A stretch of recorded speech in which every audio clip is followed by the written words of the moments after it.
वो 4 मुद्दे जिनके आधार पर होगा वक्फ का फैसला। सुप्रीम कोर्ट कर रहा विवादित मामले की सुनवाई। क्या वक्फ कानून के मुद्दे पर बैकफुट पर जाएगी मोदी सरकार? और क्या संविधान की कसौटी पर खरा उतरेगा वक्फ कानून? नमस्कार, ये है एनालाइज नाउ और आज हम बात करेंगे नए वक्फ कानून के मुद्दे पर, जिसकी सुनवाई सुप्रीम कोर्ट में चल रही है। इतना ही नहीं, हम यह भी बताएंगे कि किन 4 बिंदुओं पर सुप्रीम कोर्ट वक्फ कानून को लेकर फैसला सुना सकता है। सियासी और संवैधानिक लिहाज से यह वीडियो काफी अहम है, इसीलिए इसे पूरा देखिएगा। वीडियो में आगे बढ़ें उससे पहले हमारे चैनल को सब्सक्राइब कर लीजिए।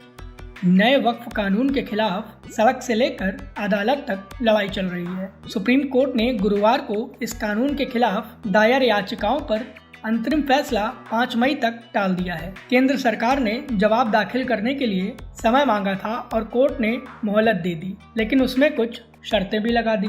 सरकार ने कोर्ट को भरोसा दिलाया कि अगली सुनवाई तक वक्फ बोर्ड में गैर मुस्लिमों की नियुक्ति नहीं होगी और न ही किसी वक्फ संपत्ति का दर्जा बदला जाएगा। लगभग 2 दिन तक जो सुनवाई हुई उससे यह साफ हो गया कि सुप्रीम कोर्ट किन 4 बिंदुओं पर फैसला सुनाएगा। तो चलिए आज आपको उसके बारे में डिटेल में बताते हैं।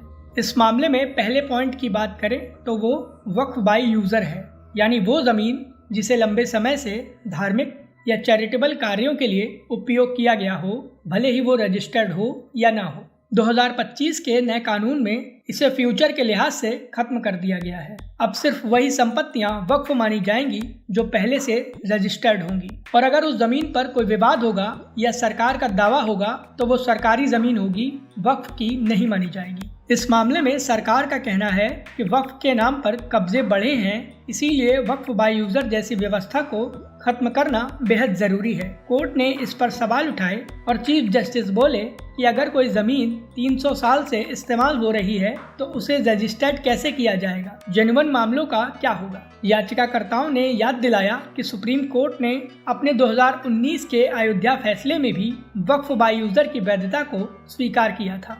इस मामले के दूसरे सबसे अहम बिंदु की बात करें तो वह जिला कलेक्टर को ताकत मिलने से जुड़ा है। नए कानून के तहत अगर कलेक्टर कह दे कि कोई जमीन सरकारी है तो वह तुरंत वक्फ की श्रेणी से बाहर हो जाएगी, भले ही मामला अदालत में लंबित हो या ना हो।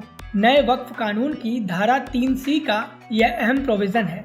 इसका मतलब ये हुआ कि एक अफसर के फैसले से वक्फ जमीन का दर्जा बदल सकता है। सुप्रीम कोर्ट ने कहा कि इस पर भी स्टे का विचार किया जाएगा। तीसरा मुद्दा गैर मुस्लिमों की वक्फ बोर्ड में एंट्री से जुड़ा हुआ है। याचिकाकर्ताओं ने कहा कि ये संविधान के अनुच्छेद 26B, 26C और 26D का सीधा उल्लंघन है। धार्मिक मामलों का संचालन समुदाय विशेष का अधिकार होता है, उसमें बाहरी हस्तक्षेप नहीं हो सकता।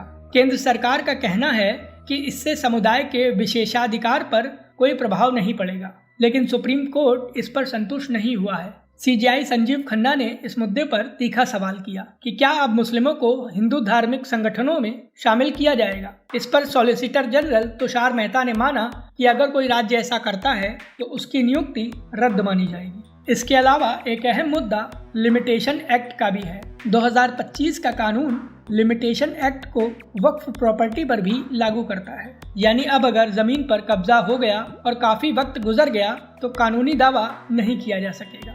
1995 के कानून में लिमिटेशन एक्ट से वक्फ को छूट मिली थी। वरिष्ठ वकील कपिल सिब्बल ने कहा कि ये वक्फ की सुरक्षा के खिलाफ है। इस मामले में CJI संजीव खन्ना बोले कि लिमिटेशन एक्ट के फायदे भी हैं और नुकसान भी। वक्फ के खिलाफ याचिका दायर करने वालों को कोर्ट ने अंतरिम राहत देने से तो परहेज किया, लेकिन कई धाराओं पर स्टे लगाने के संकेत जरूर दिए हैं। इसके चलते यह माना जा रहा है कि ये वही 4 मुद्दे हैं जो यह तय करेंगे कि सुप्रीम कोर्ट वक्फ कानून से जुड़े मामले में क्या फैसला सुनाता है। इस बारे में आपकी क्या राय है, प्लीज़ हमें हमारे कमेंट बॉक्स में ज़रूर बताएं।